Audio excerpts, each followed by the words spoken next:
তোরা কি জানিস, আমি যখন আগে মাম্মামের কাছে 1 কোটি টাকা চাইতাম, তখন মাম্মাম আমাকে বাড়িয়ে 100 কোটি টাকা দিত।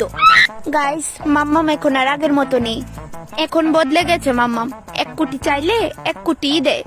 সত্যি বান্ধবী, আমরা কত লাকি, তোর মতো একটা বড় লোক বান্ধবী পাইছি। ধুর, ফালতু বকিস না তো, কি লাভ এত বড় লোক হয়ে, যদি আমার প্যারেন্টস আমার আবদার না মেটাতে পারে। প্রিন্সেস, তুমি যে বলছিলে তোমার ডায়মন্ডের নেকলেসটা খুঁজে পাচ্ছিলে না, ফাইনালি খুঁজে পেয়েছি। এই দেখো। ও, পেয়েছো? বাট কোথায়?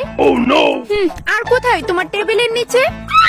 ওহ, ওটা এখন আমারে চাই না মাম্মাম, ফেলে দিতে পারো। কি বলছিলাম? ফেলে দাও বাইরে। Are you sure princess? ফেলে দাও, ফেলে দাও। আচ্ছা ঠিক আছে, তাহলে আমি এই ডায়মন্ড নেকলেসটা ফেলে দিচ্ছি, তুমি যখন আর পরবে না। কি বলছিলাম? শোন না, বলছি কি আমাদের আজকে তাড়াতাড়ি বাড়িতে যেতে হবে, তাই না রে? হ্যাঁ রে, যেতে হবে আমাদের। তোরা চলে যাবে এখন? ওমা, বললি যে সন্ধ্যার সময় যাবে। হ্যাঁ, একটা ইম্পর্টেন্ট কাজ আছে না রে, হঠাৎ মনে পড়ছে তো যেতে হবে। চল যাই যাই, চল চল চল চল।